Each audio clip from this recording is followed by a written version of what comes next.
சில நொடி நானும் சுவாசிக்கவில்லை. கடவுள் பார்த்த பக்தன் போலே கையும் காலும் ஓடவில்லை.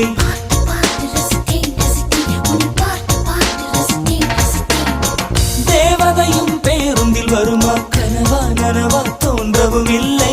நல்ல வேளை சிறகுகள் இல்லை, நானும் அதனால் நம்பவில்லை. நெற்றி என்ற மேடையிலே ஒற்றை முடியை ஆடவிட்டாள்.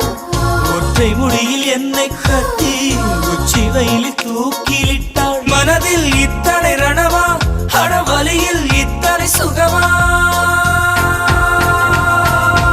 அடடா அடடா அடடா அடடா. பார்த்தேன் பார்த்தேன் பார்த்தேன், சுட சுட ரசித்தேன் ரசித்தேன்.